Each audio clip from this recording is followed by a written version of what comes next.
आज का हमारा विषय है बहुभुज क्या हैं, व्हाट आर पॉलीगन्स। तो बच्चों, पॉलीगन के बारे में जानने से पहले आप इन आकृतियों को ज़रा ध्यान से देखिए। ये देखिए, हमने कुछ आकृतियाँ बना रखी हैं। आप ये देखेंगे, देखो ये 3 कोण वाला तारा है, ये 4 कोण वाला तारा है। इस आकृति को आप जानते हैं, ये आयत है और ये वर्ग है, और कुछ एक आकृतियाँ ये खुली हैं। तो बच्चों, इन आकृतियों को हम वक्र कहते हैं। कुछ एक आकृतियाँ बंद वक्र होती हैं और कुछ एक खुली वक्र।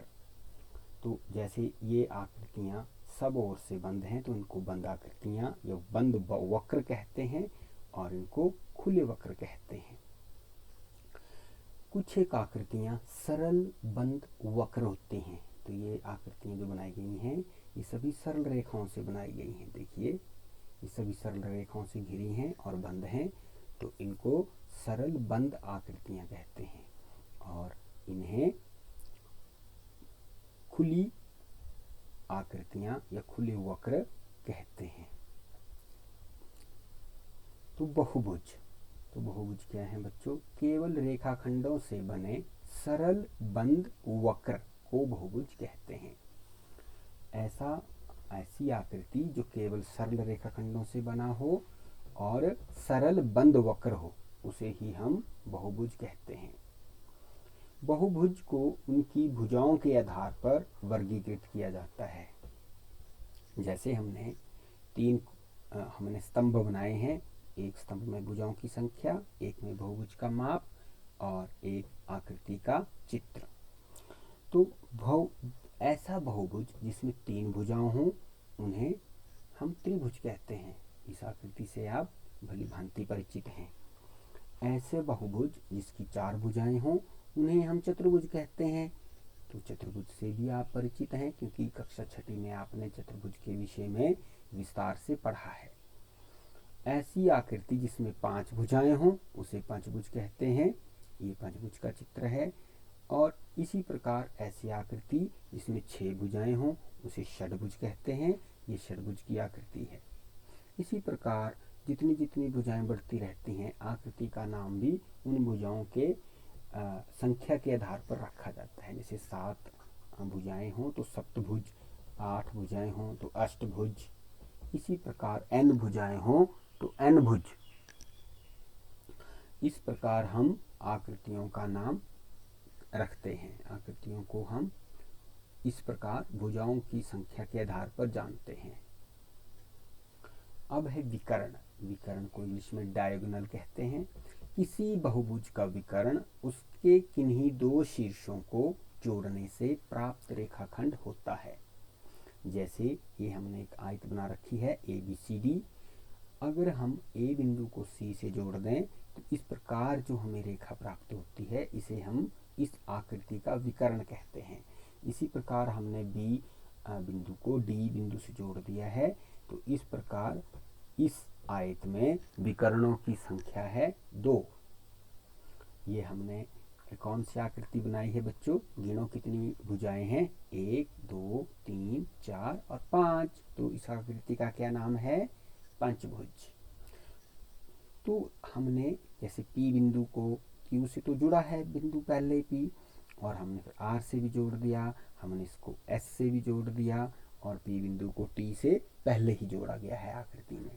तो इस प्रकार हर एक बिंदु को प्रत्येक बिंदु से जोड़ने पर ऐसे जो रेखाखंड हमें प्राप्त होते हैं, उन्हें उस आकृति के विकर्ण कहते हैं। तो इस पंचभुज में विकर्णों की संख्या है 5। तो हम विकर्ण को ऐसे लिख सकते हैं, जैसे इस आयत में विकर्ण AC, विकर्ण BD। इसी प्रकार पंचभुज में विकर्णों की संख्या 5 है। तो कौन कौन से विकर्ण हैं? PR, PS, फिर QS, QT और RT। तो ये विकर्णों के नाम हैं पंचभुज में। तो बच्चों, इसी प्रकार आप अन्य बहुभुजों में भी विकर्णों को बना सकते हो। आइए आगे हम उत्तल और अवतल बहुभुज के बारे में पढ़ें। Convex and concave polygons. उत्तल बहुभुज, ये ऐसे बहुभुज होते हैं बच्चों जिनके विकर्ण का कोई भी भाग आकृति के बहिर्भाग में नहीं होता है, उन्हें उत्तल बहुभुज कहते हैं। जैसे हमने ये आकृति बनाई है, चतुर्भुज है, तो इसमें हमने दो विकर्ण बन गए, तो हमारे सारे विकर्ण जो हैं आकृति के अंदर स्थित हैं। इसी प्रकार आयत में भी ये विकर्ण बनाए गए हैं, ये भी आकृति के अंदर हैं। तो जो आकृति का अंदर वाला भाग होता है उसको हम बोलते हैं अभ्यंतर भाग, इंटरनल रीजन या इंटरनल एरिया। और जो आकृति के बाहर, आकृति के आउटर सरफेस के बाहर जो भाग होता है उसको हम बहिर्भाग कहते हैं। तो विकर्णों का कोई भी भाग आकृति से बाहर नहीं है, इसलिए इस प्रकार के बहुभुजों को हम उत्तल बहुभुज कहते हैं। अब अवतल बहुभुज, ऐसे बहुभुज जिनके विकर्ण का कोई भी भाग आकृति के बहिर्भाग में स्थित हो, उन्हें अवतल बहुभुज कहते हैं। जैसे ये आकृति बनाई गई है, तीन कोण वाला तारा, तो देखो हमने इसके विकर्ण बनाए हैं, इस बिंदु को यहाँ जोड़ा, इस बिंदु को यहाँ जोड़ा, इसको यहाँ और इसको यहाँ। तो एक विकर्ण तो इस आकृति के अंदर है, लेकिन शेष विकर्ण जो हैं वो आकृति के बाहर हैं, तो इसलिए इस बहुभुज का नाम है अवतल बहुभुज। इसी प्रकार ये हमारी आकृति है, देखो यहाँ से जो जहाँ जहाँ ये तीर जा रहा है ये हमारी मुख्य आकृति है। तो हमने देखो एक ये विकर्ण बनाया, एक ये बनाया, और ये भी हमारा विकर्ण है। तो ये भी हमारा विकर्ण है, तो हम देख पा रहे हैं कि ये वाला विकर्ण जो है आकृति के बाहर है, तो इसलिए हम इसको अवतल बहुभुज कहते हैं। अब हम देखेंगे सम और बहुभुज और विषम बहुभुज के बारे में। Regular and irregular polygons. सम बहुभुज, ऐसे बहुभुज जिनमें सभी भुजाएं और कोण बराबर माप के हों, उन्हें सम बहुभुज कहते हैं।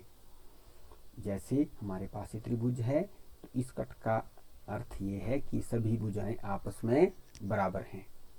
ये देखिए वर्ग बना रखा है हमने, तो आप सब जानते हैं कि वर्ग की भी सभी भुजाएं आपस में बराबर होती हैं। और ये है पंचभुज, इसकी भी सभी भुजाएं बराबर हैं, इसका नाम बोलेंगे सम पंचभुज। तो ऐसी आकृतियां जिनकी सभी भुजाएं बराबर हों, उनके सभी कोण भी बराबर होते हैं, तो उन बहुभुजों को हम सम बहुभुज या रेगुलर पॉलीगन्स कहते हैं। और ऐसी आकृतियां जिनकी सभी भुजाएं और कोण बराबर माप की ना हो, उन्हें विषम बहुभुज कहते हैं। तो ये देखिए ये एक समकोण त्रिभुज बनाई गई है, इसकी दो भुजाएं बराबर हैं, लेकिन इसका कर्ण, जो कर्ण हाइपोटेन्यूज है ये बराबर नहीं है, ये सबसे लंबी भुजा है, तो ये हमारा विषम बहुभुज है। इसी प्रकार ये आकृति बनाई गई है समांतर चतुर्भुज, तो इसमें आमने सामने की भुजाएं बराबर होती हैं, तो ये भुजाएं इस भुजा के बराबर नहीं है, इसलिए सभी भुजाएं बराबर नहीं है, केवल आमने सामने की भुजाएं बराबर हैं, इसलिए इस बहुभुज को हम विषम बहुभुज कहेंगे। इस प्रकार की आकृति में ये आमने सामने के कोण बराबर हैं, ये वाला कोण इसके बराबर और ये वाला इसके बराबर, लेकिन ये और ये बराबर माप के नहीं होते, इसलिए इस प्रकार की आकृतियों को हम विषम बहुभुज कहते हैं। तो बच्चों आज हमने बहुभुज, उनके प्रकार और उनके अलग अलग प्रकारों के बारे में जाना। धन्यवाद।